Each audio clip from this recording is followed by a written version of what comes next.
Hey everyone, welcome back to Is He the One podcast. I'm your host, Becca Ball. Today's episode is titled, If He Wanted to, He Would. Let's get started.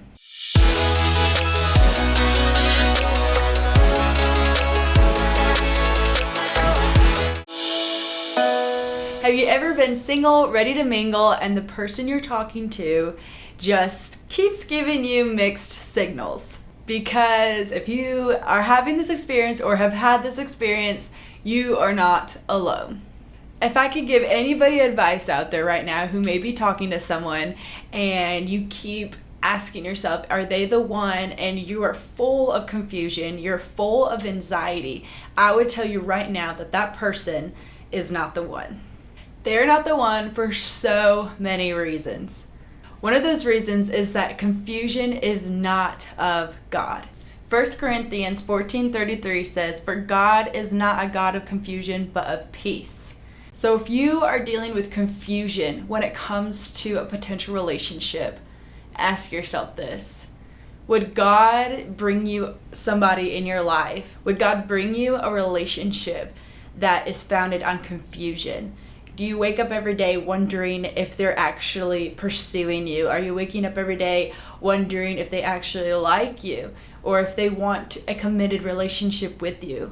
If you are going through the motions of trying to pursue this relationship and all you end up with is confusion and anxiety, that is not of God. God would not send you someone who will play games with you. God does not play games, and He is not the God of confusion, and He would not try to confuse you. That is not our God. Our God is a God of peace. Before meeting my husband, I had been talking to this guy who liked me, and I liked him, and through this whole relationship, I had never been so confused. It was so confusing. Because though we liked each other, we kept playing these mind games of, oh, who's going to make the first move? Who's going to do this? Who's going to do that? And we even were asking God, okay, God, are we supposed to be together or not? And it ended up being just such a confusing time. I even remember fasting and praying to the Lord, saying, God, if He is not the one, please give me a sign, give me a vision, give me a dream. Make it clear to me. I need clear vision whether this guy I'm interested in, if I should pursue him or not. And the Lord answered that prayer and He gave me a dream. Now in that dream, it was me and this guy. I was on the phone with him while driving to a destination, and we were supposed to both go to this destination. I remember talking to him on the phone. I said, hey, do you need a ride? Do you need me to pick you up on my way to go to this destination? And he was like, yeah, can you pick me up? I was like, okay, great. I'm going to put your address in my GPS. So I put his address in the GPS, and it ended up being in the complete opposite direction of where I was going. So he wasn't on the way after all. And so I end up turning the car around in the opposite direction where I was trying to go, and I go to his house, and he was sitting at his house on the porch. And all of a sudden there was this dog, this strange dog that was just barking at me. And I remember I couldn't even get to him to talk to him because the dog was in the way. And I ended up feeling like, okay, this was a mistake. I need to just get in my car and just drive away, and you can get your own ride. When I woke up, the Lord immediately interpreted the dream to me. The Lord was saying, even though this guy's a Christian, you guys have the same goals, you guys may have the same destination in mind, He is not the one for you. I feel like the GPS was obviously telling me, hey, you're going in the wrong direction if you choose to pursue that relationship. And the dog, I believe that the dog represented that he is actually a stranger. He should remain a stranger. He should not be side by side with me, driving to the destination where I'm supposed to go and where I'm supposed to be. Now, after that dream, I had so much mixed feelings. I believe that it was clear what the Lord was trying to tell me through that dream, but at the same time, my flesh was so weak and I was longing for a relationship so bad. I was struggling to navigate that dream with that relationship. I wish I could say that, oh, God gave me this dream, gave me the answer, and I broke up with that guy and everything, and instead I continued in this confusion and I still put myself out there to pursue this relationship. And it ended up being so embarrassing because I was continuing to pursue this relationship. He ended up rejecting me and said no to having a relationship with me. You know, rejection is not a fun time. So if you've been rejected out there, I feel you. It sucks. It hurts. It doesn't feel good.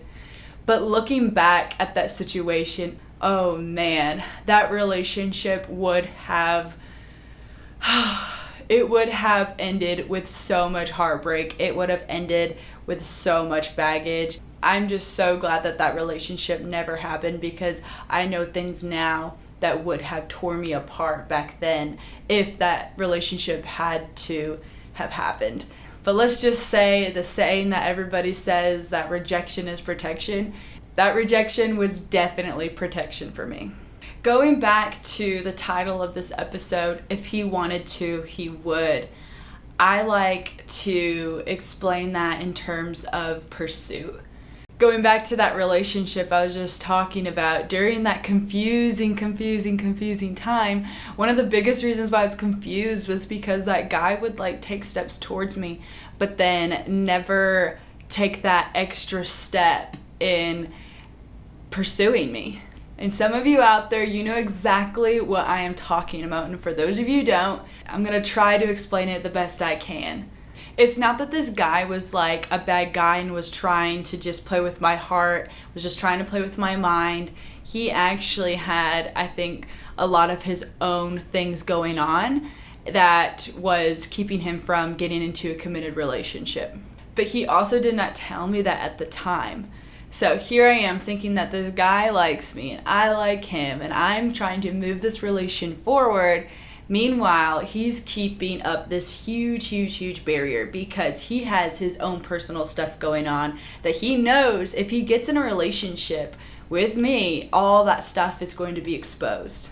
And a lot of you might be out there trying to pursue this relationship and you're dealing with the same thing. Like that person that you're talking to, that person that you're interested in, you know that they like you and they know that you like them, but they are not taking that extra step into making it official with you. There's there's a barrier in the way from that happening. As I kept questioning, oh my goodness, maybe it's me. Maybe I'm the one who needs to change. Maybe I'm not pretty enough. Maybe I need to do my hair a certain way or wear my makeup a certain way or act a certain way.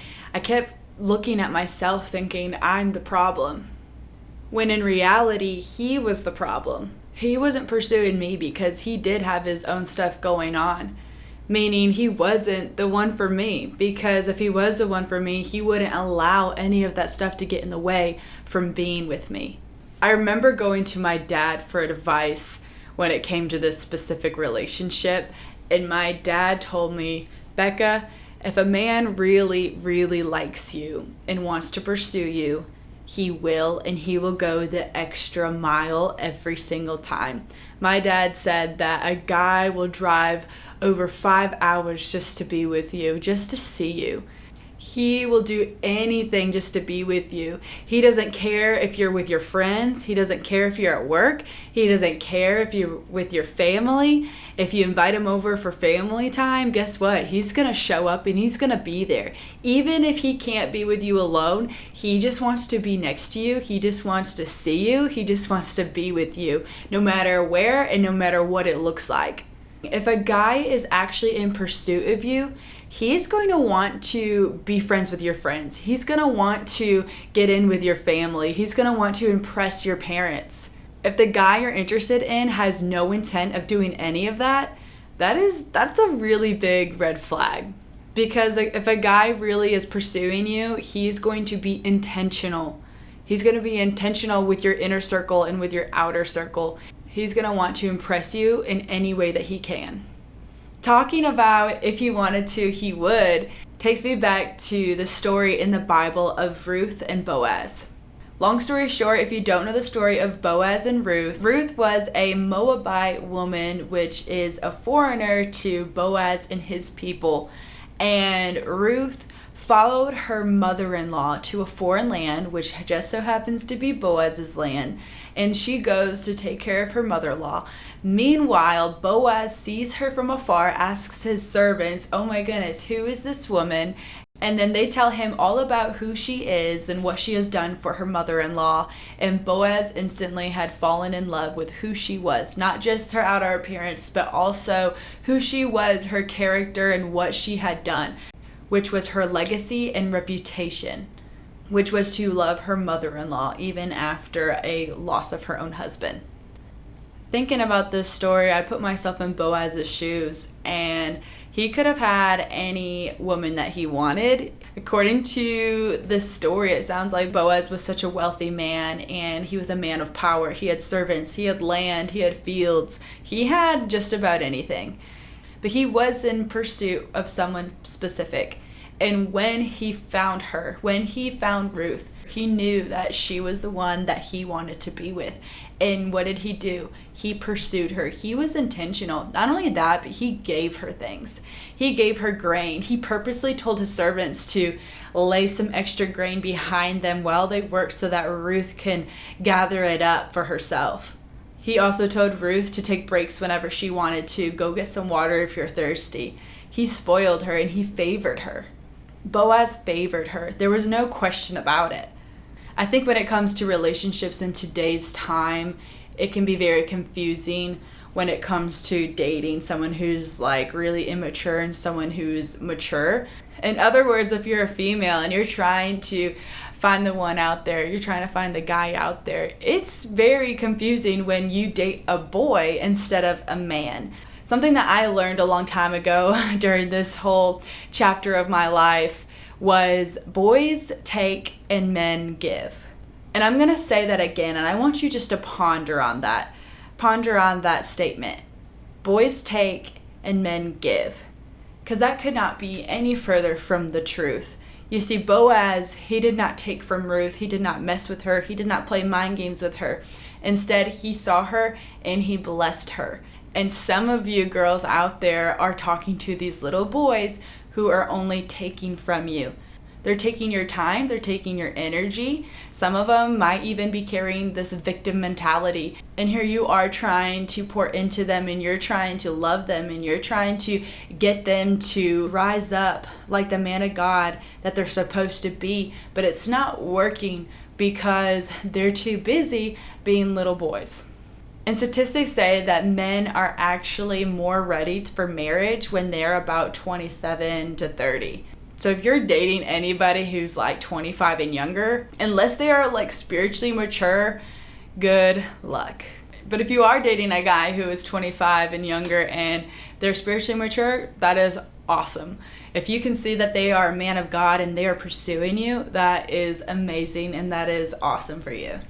Going back to the story of Boaz and Ruth, I just love how Boaz didn't play mind games with Ruth. He did not give her any type of confusion. As soon as she realized that she was being favored, that she was being pursued by him, she immediately asked him why, and he told her, "I see that you are a woman who takes care of her family. I see that you are sacrificing your own life to take care of your mother-in-law." And that's what Boaz wanted. He wanted that in a partner, someone who is willing to sacrifice for him and to love him no matter where, no matter how. And Boaz also was just super intentional. He was intentional with telling his servants what to do to leave the grain behind so that she would find it. So maybe you're out there and you are in a relationship and this person is struggling to commit. There's something disconnecting you from them. Either they are dealing with their own stuff that they don't want to be exposed to you. They don't want their dirt to come to the surface and be exposed, or they are not pursuing you in a way that you should be pursued. Because let's get real, if he wanted to commit to you, he would. So I hope this episode really spoke to you guys. I hope that this episode really got your mind thinking about the story of Boaz and Ruth, and thinking about what commitment really means and what does it mean to you. Okay guys, I will talk to you later. Make sure you like, comment, subscribe, and share this episode with someone who needs to hear it. All right, talk to you guys later. See ya.